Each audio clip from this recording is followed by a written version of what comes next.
Good morning student. Target class के channel पर मैं अमरेंद्र सर आप सभी का स्वागत करता हूं। दोस्त, आप लोग के बीच में ऑप्टिक्स का एक महत्वपूर्ण टॉपिक लेकर आया हूं दोस्त, जिसका नाम है प्रकाशिक यंत्र। इसका एक वीडियो ऑलरेडी पहले ही अपलोड हो चुका है। जो वैसे स्टूडेंट जो नहीं देखें वह टेलीग्राम पर जाकर देख सकते हैं। टेलीग्राम पर जितना भी बैक का वीडियो है रहेगा, वहाँ आप कभी भी ज्वाइन करेंगे अवेलेबल आपको होगा। वहाँ पर पीडीएफ भी दिया हुआ है। यदि हो सकता है स्क्रीन यहाँ पर जो हम रिकॉर्डिंग करके दे रहे हैं इसमें यदि लेटर स्पष्ट ना दिखे तो आप वहाँ पर भी जा कर के इस वीडियो को देख सकते हैं। पीडीएफ से भी आप लिख सकते हैं। तो चलते हैं दोस्त आगे आपको लेकर, यानी आई का वर्णन कर चुके थे, मानव नेत्र का पिक्चर ऑलरेडी समझा चुके थे। अब पिक्चर के प्रत्येक पार्ट्स के बारे में हम समझेंगे कि आई में ह्यूमन आई का कौन कौन सा पार्ट्स होता है और सभी पार्ट्स का वर्क क्या होती है। तो इन सभी को आगे हम लेकर चलते हैं दोस्त। आपका एक्सरसाइज यहाँ पर देख रहे होंगे। एक्सरसाइज का जो नाम है यहाँ पर देखें, यानी ऑप्टिकल इंस्ट्रूमेंट जो दिखाई दे रहा होगा, एक्सरसाइज का नाम है। यहाँ पर देखें, एक बार फिर से हम आपको दिखाना चाहेंगे। एक्सरसाइज ए आपको है ऑप्टिकल इंस्ट्रूमेंट, यानी प्रकाशिक यंत्र है। अब चलें आगे चलते हैं हम दोस्त। तो सबसे पहले आपको यानी यहाँ से देखेंगे पिक्चर को हम देखेंगे दोस्त।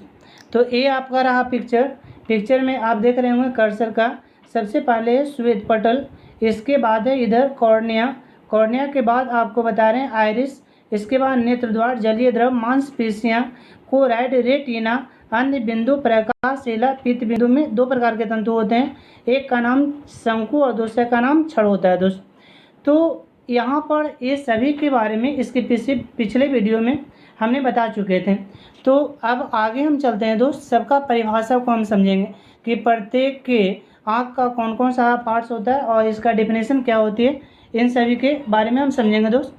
तो हमारी आँख के निम्नलिखित भाग होते हैं, यहाँ पर देख सकते हैं दोस्त, यानी आपको दिखा रहे हैं हम, यानी हमारी आँख का निम्नलिखित सारे भाग होते हैं। यहाँ पर देखें लिखा हुआ है, हमारे आँख के निम्नलिखित भाग होते हैं। सबसे पहला नंबर है दृढ़ पटल, इसे स्क्लेरा भी कहते हैं या श्वेत पटल भी कहते हैं दोस्त। तो आँखों के सबसे बाहरी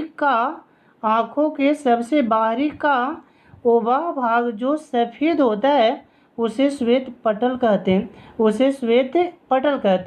श्वेत पटल। अब दोस्त श्वेत पटल बना किसका होता है, तो श्वेत पटल सिलिका का बना होता है। यहाँ पर देखें दोस्त, नीचे लिखा हुआ श्वेत पटल सिलिका का बना होता है, यानी तथा यह सबसे यानी बाहरी का भाग होता है और यह बाहर वाले प्रकाश को अंदर जाने नहीं देता। इसका वर्क होता है कि बाहर वाले प्रकाश किरण को वह अंदर आने नहीं देता। इसका मतलब है कि यह अपारदर्शी है या इसे ओपेक्स कर सकते हैं। यह कैसा होता है, तो अपारदर्शी होता है। तो सबसे पहला नंबर का था टॉपिक, यानी श्वेत पटल, इसे स्क्लेरा कहते हैं। चले आगे लेकर के आपको चलते हैं दोस्त। यहाँ पर यानी श्वेत पटल के बाद नेक्स्ट टॉपिक है जिसका नाम है, यहाँ पर दोस्त आप देख रहे होंगे, यानी चक्षु पटल, या इसे कॉर्निया कहते हैं। चलिए यहाँ पर आपको दिखाते हैं। दूसरा नंबर में है चक्षु पटल, या इसे कॉर्निया कहते हैं। यानी आँख के बाहर का ओवा भाग जो हल्का उभरा होता है, यानी कह सकते हैं श्वेत पटल जैसा ही, यानी जो कॉर्निया है यह भी हमारी आँख का बाहर का भाग होता है। इसका नाम कॉर्निया होता है दोस्त। यानी याद रखेंगे कॉर्निया पारदर्शी होता है, यानी कॉर्निया 100% ट्रांसपेरेंट होते हैं, पारदर्शी होते हैं, यानी कॉर्निया पारदर्शी होता है। नेत्रदान में कॉर्निया का ही दान दिया जाता है। यदि कोई मरने के बाद नेत्रदान करना चाहता है तो यानी उस अवस्था में वह कॉर्निया का ही दान करेगा। यानी लगभग हमारी मरने उपरांत भी हमारी बॉडी का कुछ ऐसे भाग होते हैं वह जीवित होते हैं, जैसे सेल है वह लगभग 24 घंटा तक जीवित होता है। वैसे मान के चलें कॉर्निया है यानी या आई है वह 6 घंटा तक के लगभग जीवित होते हैं। तो हम कह सकते हैं कि जितना जल्दी मरने उपरांत आँख यदि उसकी कॉर्निया दान कर दी जाए उतना ज़्यादा वह सक्सेसफुल होता है। तो यहाँ पर देखें नेत्रदान में कॉर्निया कहाँ दान दिया जाता है, नेत्रदान में कॉर्निया कहाँ दान दिया जाता है। इसमें एक और विशेष कंडीशन याद रखेंगे दोस्त, यदि किसी मनुष्य का कैंसर जैसी भयानक बीमारी है तो वह कॉर्निया दान नहीं कर सकता है, क्योंकि जब कॉर्निया दान करेगा तो जिस मनुष्य में कॉर्निया सेट की जाएगी उसे भी यह बीमारी हो सकता है या होने की संभावना बन सकती है, इसलिए वह कॉर्निया दान नहीं कर सकता है। नेक्स्ट आगे चलेंगे दोस्त, यानी अगला नंबर में है परितालिका। नेक्स्ट पॉइंट है तीसरा नंबर का है, वह परितालिका है। तो यहाँ पर देखें परितालिका, इसे आइरिस कहते हैं। परितालिका किसे कहते हैं, तो आँखों का वह भाग जो कॉर्निया और नेत्र लेंस के बीच स्थित होता है, कॉर्निया और नेत्र लेंस के बीच स्थित होता है, उसे आइरिस कहते हैं। याद रखेंगे दोस्त, आइरिस का रंग कैसा होता है, तो आइरिस का रंग काला, नीला या भूरा होता है। काला, नीला या भूरा होता है। यहाँ पर देख रहे होंगे मेरी आँख है, इसके यानी ब्लैक यानी वाइट के बगल में ब्लैक वाला जो पार्ट्स देख रहे हैं वह ब्लैक वाला पार्ट्स है, उसी का नाम है आइरिस। सबसे उभरा हुआ परत है वह कॉर्निया पारदर्शी होता है, लेकिन यदि इसके पीछे यदि अपारदर्शी परत है तो वह आसानी पूर्वक दिखेगी, तो उसका रंग कैसा होता है, तो काला होता है। तो आँख का रंग किस पर निर्भर करता है, तो कॉर्निया पर निर्भर करता है। यदि किसी मनुष्य का आँख का कलर निर्भर करती है तो किस पर, तो आंसर बताएंगे कॉर्निया पर वह निर्भर करती है, कॉर्निया पर निर्भर करता है। इसके बाद याद रखेंगे दोस्त, यहाँ पर यानी आँख में प्रवेश करने वाली प्रकाश, यहाँ पर देखें आँख में प्रवेश करने वाली प्रकाश का नियंत्रण आइरिस करता है। कौन करता है, तो आइरिस। आँख में प्रवेश करने वाली प्रकाश का नियंत्रण आइरिस करता है। आँख में प्रवेश करने वाली प्रकाश का नियंत्रण आइरिस करता है, मतलब आइरिस प्रकाश पर डिपेंड करती है। यदि कम प्रकाश है तो नेत्र द्वार होगा जो बड़ी होगी, लेकिन अधिक प्रकाश में जाते हैं तो आइरिस ऑटोमेटिक सिकुड़ती है, यानी इस रूप में कम होता है। जैसे ये दोनों आइरिस है तो ऐसे ये वाला फैलता है कम प्रकाश में, लेकिन ज़्यादा लाइट में ऑटोमेटिक ये वाला छोटा हो जाता है। तो इस प्रकार आपको आइरिस के बारे में समझाएं दोस्त। नेक्स्ट टॉपिक आपको लेकर चलते हैं, अगले पॉइंट में है, उसका नाम है नेत्र द्वार। अगला पॉइंट है नेत्र द्वार। तो यहाँ पर समझेंगे दोस्त, नेत्र द्वार है, इसे पुपिल इंग्लिश में कहा जाता है। तो नेत्र द्वार है क्या, तो आइरिस के बीच एक छोटा सा छिद्र होता है जिससे प्रकाश अंदर प्रवेश करती है, उसे नेत्र द्वार कहते हैं।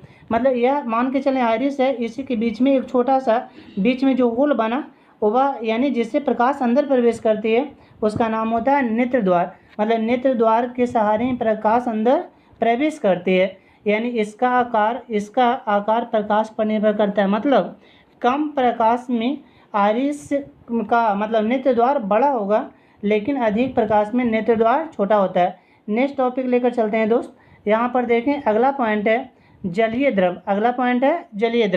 तो यहाँ पर देखें जलीय द्रव के बारे में समझेंगे, यानी एक्वस ह्यूमर जलीय द्रव का डिफिनेशन है कि कॉर्निया और नेत्र, यहाँ देखें कॉर्निया और नेत्र लेंस के बीच में एक लिक्विड होता है जिसे जलीय द्रव कहते हैं। अब यहाँ पर दोस्त याद रखेंगे इसका वर्क क्या होता है, तो इसका वर्क है जैसे यहाँ पर मतलब पिक्चर को आप देखें, पिक्चर में तो वहाँ पर आपको लिखा होंगे उभरा हुआ परत है वह कॉर्निया, अंदर में है नेत्र लेंस है, एक बीच में एक लिक्विड है। यह लिक्विड करता क्या है, तो आइरिस जब चलती है आगे पीछे मूव करता है तो इसे शुष्क होने नहीं देती है, यानी यह मतलब कर सकते हैं इससे गीली रखती है। वो भी कैसा है, तो पारदर्शी है, और इसकी आवर्तनांक कितना होता है, तो यहाँ पर देखें वो 1.336 होता है। इसकी आवर्तनांक 1.336 होता है। अब चलेंगे दोस्त आगे लेकर के आपको चलते हैं। यहाँ पर देख रहे होंगे यहाँ पिक्चर है, अब पिक्चर के आगे आपको देखें यानी यहाँ पर है मांसपेशियाँ। अगला टॉपिक है मांसपेशियाँ। यहाँ पर समझेंगे दोस्त मांसपेशियाँ के बारे में। तो ये मांसपेशियाँ का डेफिनेशन है कि आँखों का ओवा भाग जिस पर नेत्र लेंस टंगा होता है या अटका होता है उसे मांसपेशियाँ कहते हैं।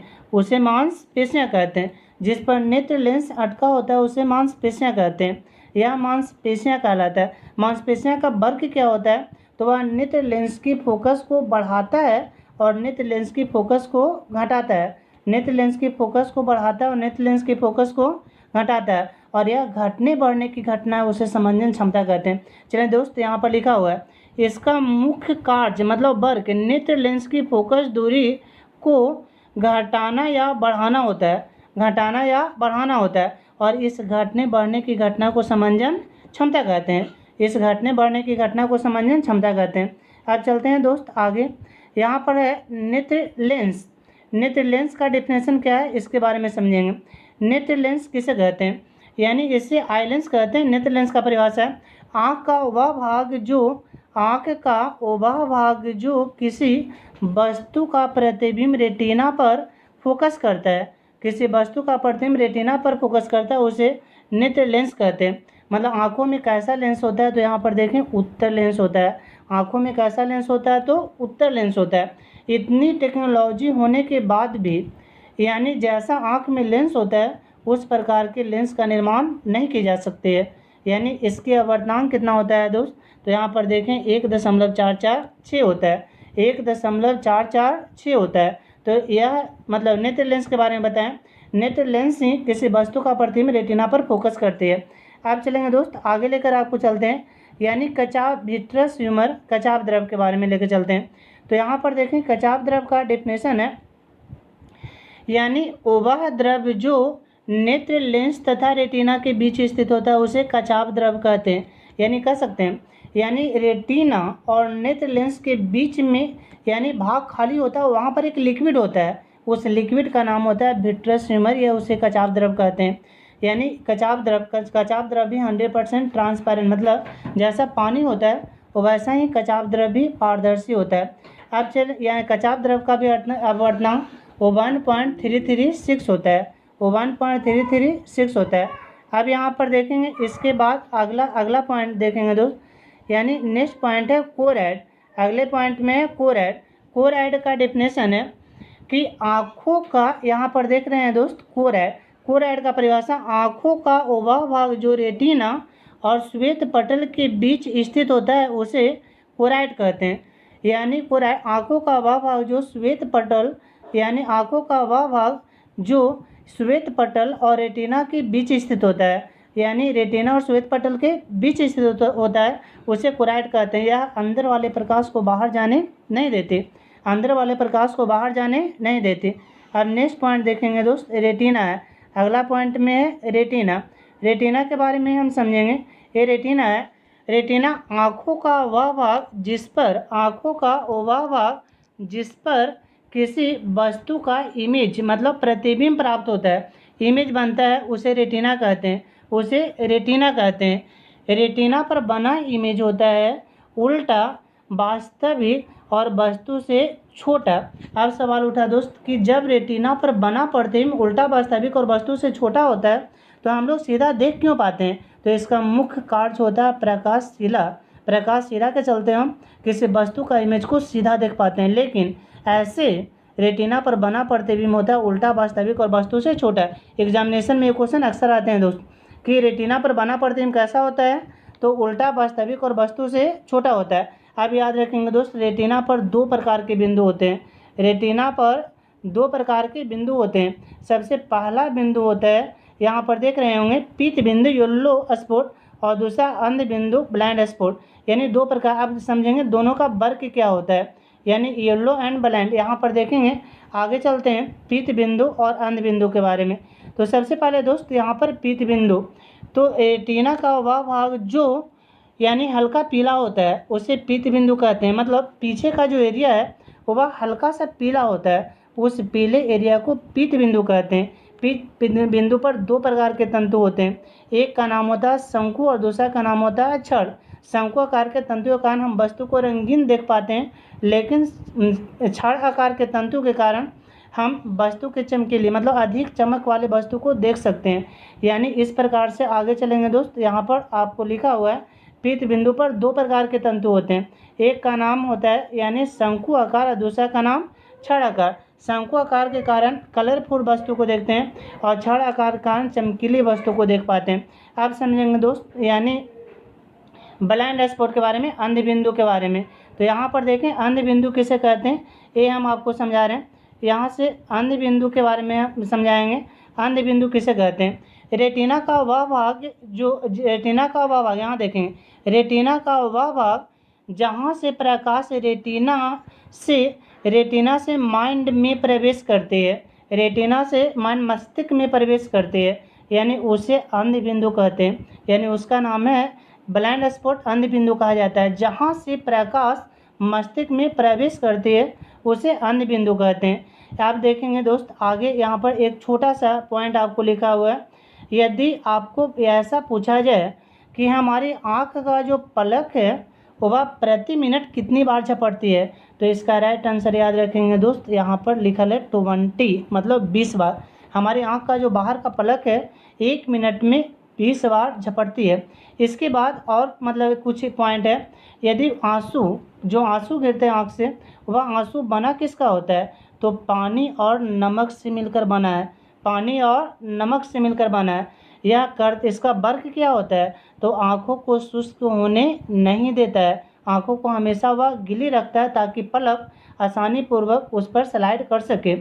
आप देखेंगे दोस्त इसका कारण, यानी मतलब आंसू का भी मतलब आंसू क्या है, तो आंसू एक प्रकार का एंजाइम होता है। आपसे पूछा जाए कि आंखों में जब छोटे छोटे कीड़े पड़ते हैं तो ऑटोमेटिक मर जाते हैं, इसका रीज़न क्या है, तो आंसू में लाइसोजियम नामक एंजाइम पाया जाता है, लाइसोजियम नामक एंजाइम पाया जाता है। इस कारण यानी छोटे छोटे कीट है वह मर जाते हैं, या कह सकते हैं यानी इस कारण ही आँख में कीट पड़ते हैं तो वह कीट मर जाते हैं, अब चलेंगे दोस्त आगे, यानी थोड़ा सा और है। यदि आपसे ऐसा पूछा जाए कि लाइसोजियम एंजाइम का पीएच वैल्यू कितना होता है, तो पीएच वैल्यू 7 उदासीन बिलियन होता है, यह पीएच वैल्यू 7 होता है। अब चलेंगे दोस्त इसके बाद नेक्स्ट पॉइंट, यहाँ पर अगले क्लास में आपको बताएंगे इससे अगले पॉइंट के बारे में।